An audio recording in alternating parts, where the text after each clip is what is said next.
Olson anticipated this response, and he had a counter-response that's very interesting. What he said was this: if you believed you were right, if you really believed, you, the advocate of the psychological criterion, that there were two thinking things here, then you shouldn't be asserting that you were a person. You should be, at best, 50-50 confident that you were a person, rather than an animal. So your position is kind of inconsistent. You're not, by your own lights, licensed to say what you say. Why is that? That's because if the advocate of the psychological criterion is right, there are two people with qualitatively just the same experiences. Sorry, not two people, two entities with qualitatively just the same experiences, all the same memories, all the same perceptions, all the same feelings, all the same thoughts, right here. And so the advocate of the psychological criterion finds herself in a position where she's having certain experiences, certain perceptions, remembering certain things, having certain feelings, right? And she knows that there are two entities having feelings just exactly like that. And in a situation like that, what you should do is you should think, I might be one and I might be the other. I have no evidence that I'm one, not the other. It's a general principle. If you ever find yourself in a situation in which you know that there are two entities having experiences qualitatively just like yours, the responsible thing to do is to say, I've got no idea which I am. Let's just consider a kind of fantastical example that kind of illustrates the point. Suppose that we discovered that there isn't just one universe, but not an enormous multitude of them, but rather just two. And they're running in parallel, and they're duplicates of one another.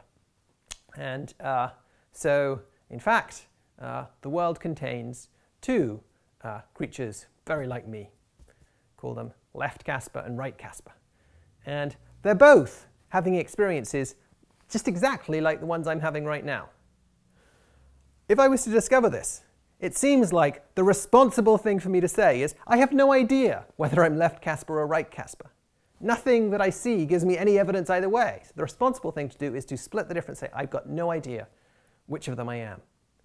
Likewise, says Olson, in this situation in which the advocate of the psychological criterion takes herself to find herself in, if she really believed that she was in that situation, she should split the difference. She should say, I've really got no idea whether I'm a human animal or a person. Reply from the advocate of the psychological criterion.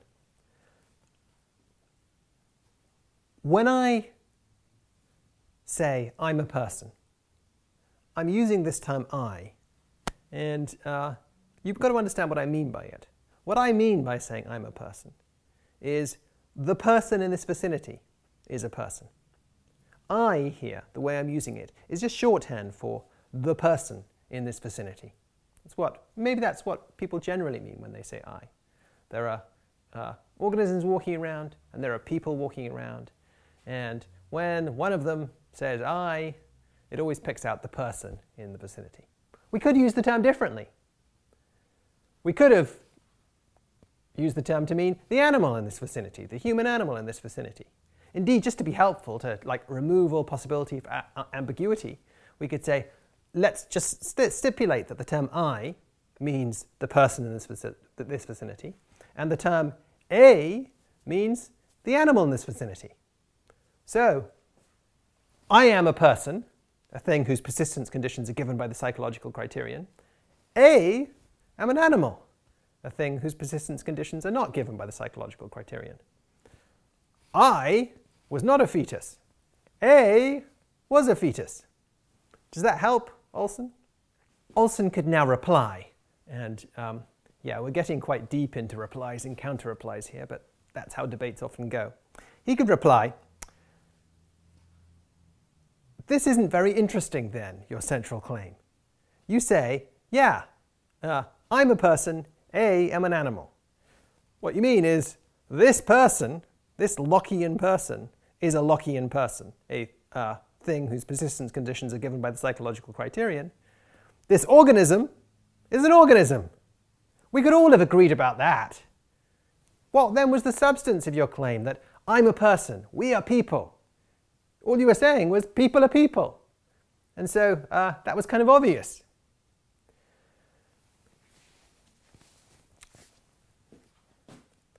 The right counter response on the part of the advocate of the psychological criterion is to say, yeah, to that degree, what I said was obvious.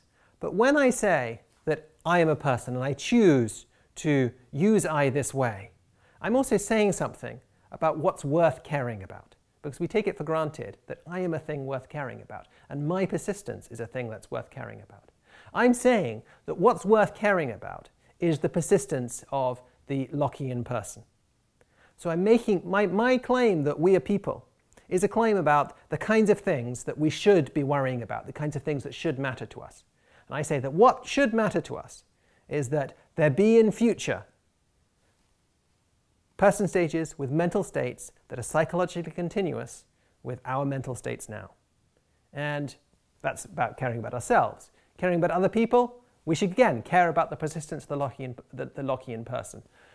If I love someone, I should want the person over there to persist. If I deciding who deserves what punishments or what praise and what blame, I should care about not about which human animal did the praiseworthy or blameworthy thing, but I should care about which person did the praiseworthy or blameworthy thing. So, on this view, yeah, there are people around and there are animals around. And we could talk about either. We can use our terms to talk about either. And we could even use self-referential terms like I to talk about either. What we're really saying when we say that we are people is we're saying that people and their persistence is the thing that's worth caring about.